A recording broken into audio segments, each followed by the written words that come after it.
BFM Business sur BFM Business dans Intégral Bourse. On part comme prévu depuis New York. Voilà, j'y arrive. On part comme prévu à San Francisco à présent. Tech Co, le grand live du numérique sur BFM Business. Arnaud, j'ai donc avec nous depuis l'atelier BNP Paribas. Arnaud, bonsoir. On parle ensemble, si tu le veux bien, de ces stars américaines, ces stars qui investissent dans l'innovation, dans les start-up même, de plus en plus. Exactement. Alors c'est vrai que je connais pas vraiment de célébrités françaises, du cinéma, de la musique ou du sport qui a investi dans les startups, de la tech. Mais aux États-Unis, c'est assez répandu. C'est même une tendance plutôt grandissante. Donc je voulais vous proposer d'analyser le phénomène. Bon, et ben parlons-en si tu le veux bien. Peut-être tu peux démarrer en nous donnant quelques exemples là, de stars qui ont investi récemment. Oui, je pense que l'exemple le plus emblématique, c'est Ashton Kutcher, donc le célèbre acteur américain qui a notamment joué Steve Jobs, qui est un passionné d'innovation. Il faut savoir que ça a été le premier compte à dépasser le million de followers sur Twitter. Mais ce n'est pas juste un féru d'innovation en tant qu'utilisateur, c'est aussi un investisseur d'innovation.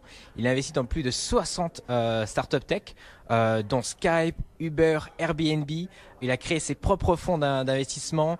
Il intervient régulièrement dans les conférences de la tech. Alors, il y a peut-être eu d'autres célébrités qui ont pu investir sporadiquement dans la tech, mais lui, c'est vraiment celui qui a vraiment fait émerger le mouvement. Et aujourd'hui, on a plein d'acteurs, voilà, comme Will Smith, Jared Leto, des acteurs de la musique comme Bono, ou du sport comme les célèbres stars de Golden State Warriors, Kevin Durant ou Steph Curry, qui investissent dans la tech. Alors tu citais les Warriors, les joueurs des Warriors, effectivement, équipe de basket de la baie de San Francisco. Est-ce que c'est lié là, à la proximité, évidemment, avec la vallée? Oui, on peut vraiment dire qu'il y a un pont entre la Silicon Valley et les Golden State Warriors. Le propriétaire des Warriors est lui-même un des associés des plus gros fonds d'investissement de la Silicon Valley, Kleiner Perkins. Et c'est vrai que voilà, il y a un vrai pont au point même où Bloomberg a fait sa propre une, donc le célèbre magazine économique américain, sur les Silicon Valley Warriors. Donc voilà, faire vraiment jeu de mots. Et c'est vrai que dans la NBA, il y a même des cours pour les joueurs pour apprendre à gérer leur argent, parce qu'il y a beaucoup de sportifs de haut niveau qui, même après avoir gagné des millions, finissent ruinés faute de savoir gérer leur argent. Et donc ils ont aussi des cours pour savoir investir. Et aujourd'hui, vous avez même Draymond Green, qui est un des pivots des Warriors, qui a pu expliquer sur CNBC, dans un show un peu équivalent à celui de Tech Co, que son objectif, c'était d'être milliardaire à l'âge de 40 ans. Donc aujourd'hui, il a 28 ans, il gagne 16 millions de dollars. Et donc il mise avant tout sur la tech pour ça. Et il a même changé ses habitudes. Il disait voilà, que finalement, maintenant, il arrêtait de dépenser 30 000 dollars dans une soirée, ce qui se disait peut-être qu'il serait mieux investi cette somme-là dans une start-up.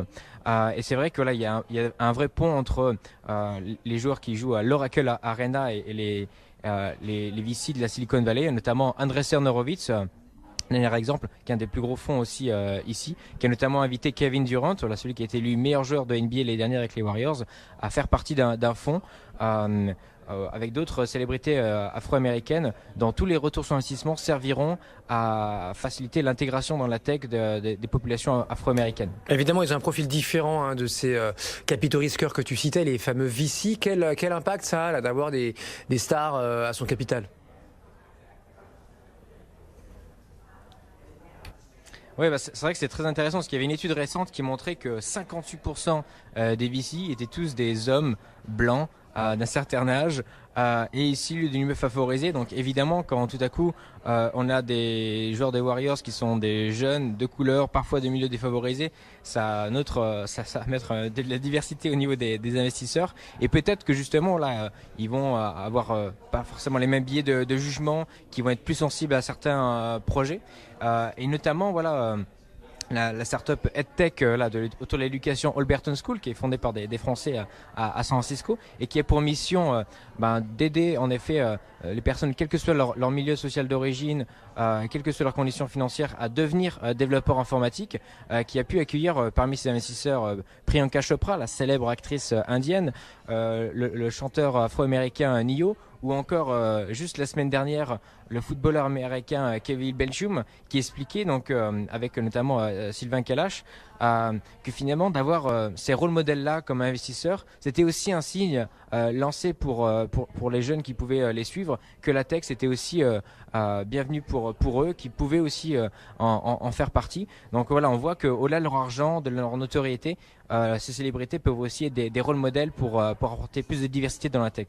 Oui, mais financièrement, là on est sur BFM Business, Arnaud, dernière question, est-ce que ça fonctionne? Est-ce que je veux dire, sur le plan financier et de la performance, ça a un intérêt d'avoir des stars autour de table?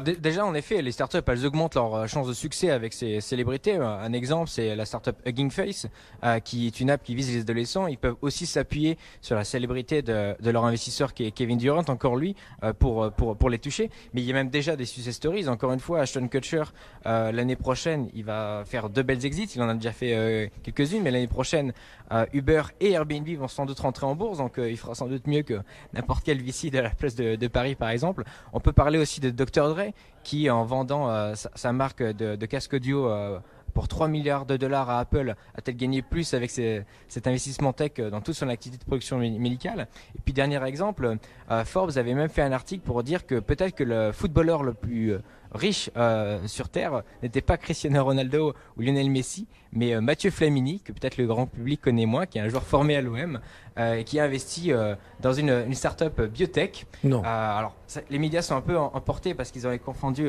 la valeur de la boîte dans laquelle il investit. Il a près de 50% du capital et son marché potentiel à 20 milliards. Mais dans la logique, ça pourrait être possible. Donc la question maintenant, c'est à quand Kylian Mbappé, investisseur dans la French Tech? Voilà, peut-être que pour devenir le sportif le plus riche du monde, il faudra passer par là. Ça peut venir. Et c'est vrai qu'on parle beaucoup dans l'écosystème, pour finir, en France, qu'on manque de business angel. Et donc peut-être que des célébrités françaises pourraient suivre l'exemple des célébrités américaines et aussi montrer l'exemple aux plus jeunes qu'il faut savoir investir. Et peut-être que tu pourras accueillir des champions du monde sur le plateau de Tech & Co pour parler de leur investissement. On aimerait, Arnaud. Bonne idée. Arnaud Auger, donc depuis l'atelier BNP Paribas à San Francisco. On a quelques exemples, ils sont rares, mais on en a, rappelle-toi, il y a une dizaine d'années, Patrick Bruel qui investissait, qui rachetait même Winamax avec quelques associés. Et puis plus récemment, on a eu Teddy Riner dans Thomson, les PC Made in France, je ne sais pas, mais français maintenant, Thomson. Et puis le comédien Fabrice Eboué aussi, qui soutient depuis quelques temps, je crois, l'équivalent du Netflix africain. Merci donc Arnaud depuis San Francisco. On est là tous les soirs, Tech & Co dès 20h.